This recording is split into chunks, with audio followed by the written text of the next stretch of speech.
One of my biggest financial mistakes I've ever made was buying the house that I lived in. It cost me millions of pounds, and financially, it was dumb. So often I hear society say, don't rent where you live, that's throwing money down the drain, that's dead money. But in many cases, buying a house makes you poorer than if you just rented it. So today I'm gonna break down the harsh and brutal truth of why renting a house is probably a lot better than buying a house. But I will mention, in one particular special circumstance where buying a home to live in can make you a ton of money and actually be the right thing to do. For context, I've been involved in over 1,000 property purchases. I personally own right now over 100 properties that I rent out. I've rented a lot of properties and I've been a tenant for many years. And I've also been a homeowner of the house that I actually live in for the last 5 years. So you probably think that somebody like me with 18 years experience in property, you'd think I'd make the right choice. But my last purchase was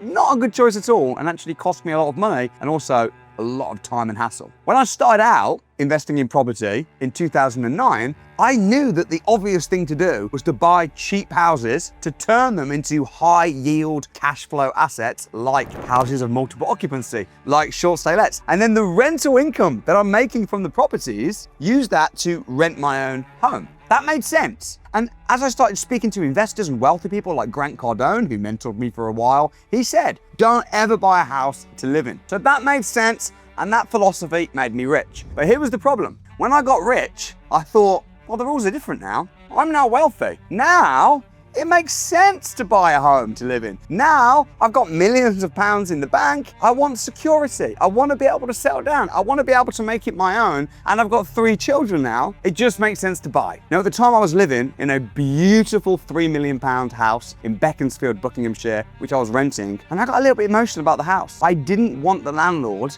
to serve me my notice. I was so emotional about this house that I was renting, and I was paying £6,500 a month rent, that I ended up asking the landlord if I could buy it. And he said yes. So I bought the property for 100% market value, £3 million in 2021. That was an emotional decision and one of the worst investments that I've made, because when emotions are high, intelligence is low. And you should always buy with your formulas and never your feelings. And I broke that golden rule. Let me explain factually and also emotionally and why that was a terrible decision. The first reason it was a bad decision was because it cost me £1 million deposit to buy the house. Now, you might say, yeah, but now you own the home. Okay, fine, but I've tied up £1 million.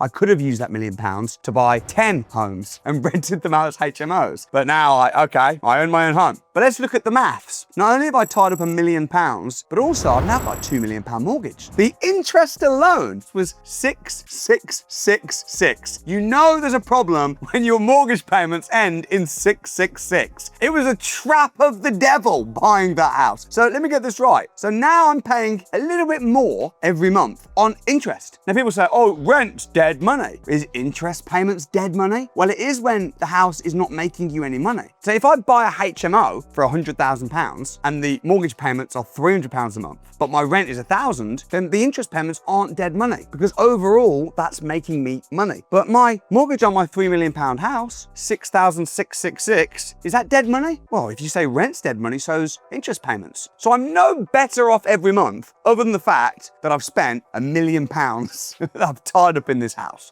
Now you might say, but Samuel, what about capital appreciation? Well, it's been 5 years since I bought that house. And how much has it gone up? Very, very little, marginal. However, even if it's gone up by 10% or even 20%, guess what? When I bought the house, I had to pay stamp duty tax. Now you might say, well, stamp duty is 5%. What's 5% of 3 million? £150,000. But here's the thing, stamp duty is not 5%. Stamp duty is a sliding scale and it actually goes up to 15%. So I paid £286,000 in stamp duty. So even if I now sold the house for £3.3 million, you go, oh, you've made £300 profit. After my legal fees and stamp duty, I've actually made nothing. Now you may say, but Samuel, generally it works out about the same though, doesn't it? You're renting it £6,500, your interest payments 6.6. It's very, very similar. It's actually not. Let me tell you why. I wanted to put my own stamp on that house, didn't I? I wanted to paint it. I wanted to paint the gate. That's fine. Didn't cost that much money to paint the gate. But you know, it did cost me a lot of money when the gate stopped working.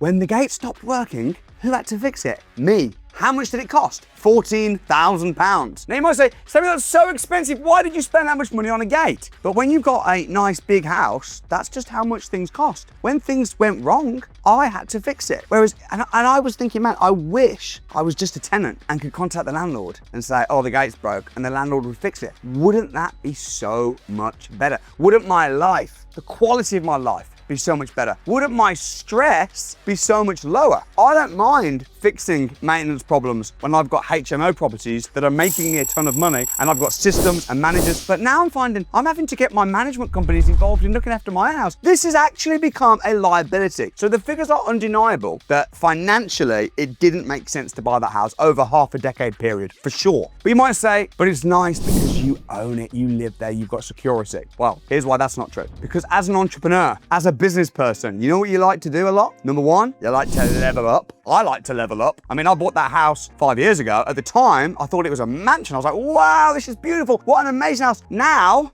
I've got 4 kids, not 3, slightly bigger family, make a lot more money. Now the house, I don't really see it as an amazing house anymore. I mean, this house now that I'm in, I see this house as amazing. Would I buy it? No. This house to buy would be £20 million.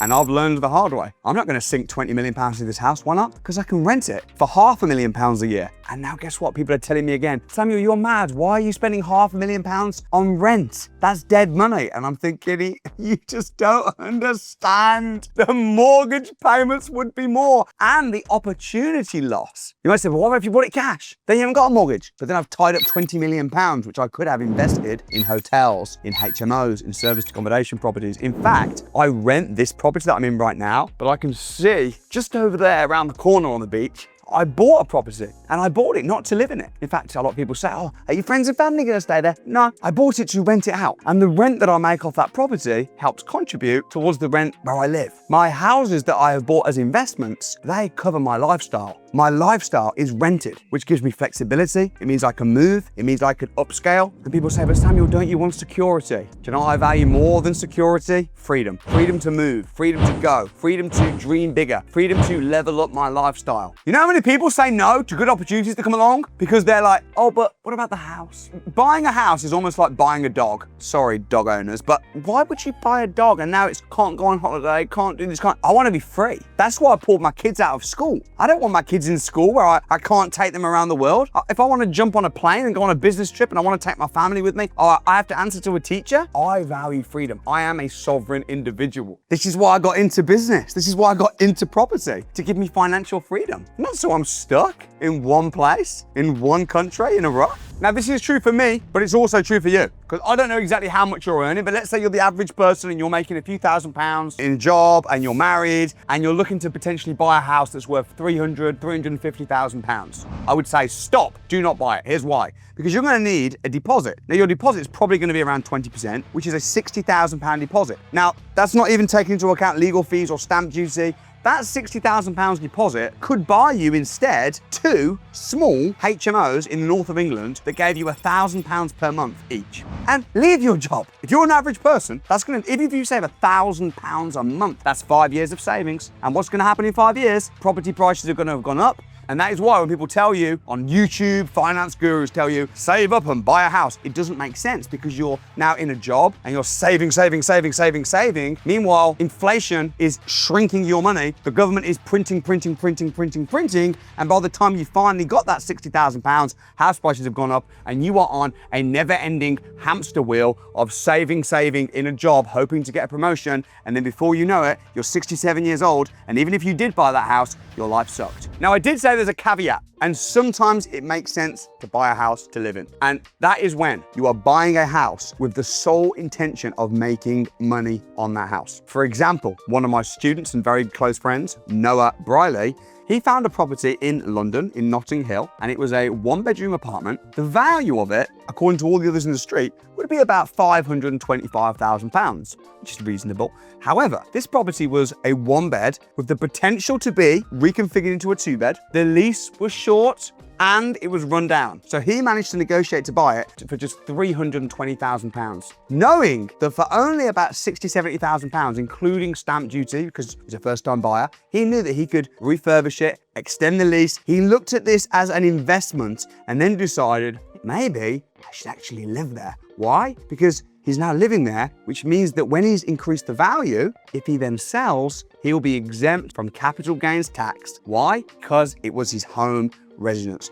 That's very different. That is buying smart. That is looking at the formulas, not how do you feel. There were some other mentors, business mentors, that told him, buy in a company. And he thought, oh, okay, I'll buy in a company because that's what everyone's saying. I said to him, what's the plan? What's the intention? We sat down. I said, you do realize if you buy in a company, you're gonna have to pay stamp duty. And when we looked at it, him buying it in his personal name instead of a company and him choosing to live in it, and he might live in it for years and years and not sell it. But if he does sell it, the amount of money he'll save on stamp duty and on capital gains tax will actually save him £42,000 in taxes. That is smart. So my final words of advice would be, it might make sense to maybe rent a property. And whilst you're renting a property, learn how to find good deals like Noah did in London. Learn how to find deals where you can add value to, where potentially investors might be interested. Right now, I personally am looking to partner with people in the UK that might not necessarily have a lot of money,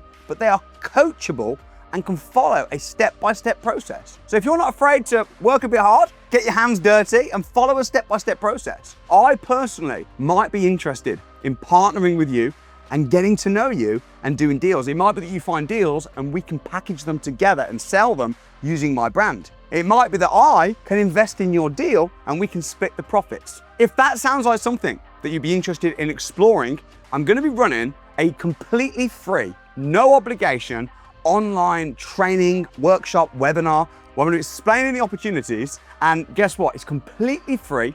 There really is no catch. There's no obligation to do anything at all. But you know what? It might just be the big break and the opportunity that you've been waiting for. So I'm gonna leave a link down below in the description. Click the link, register for the free online training, and I look forward to hopefully getting to know you and doing business.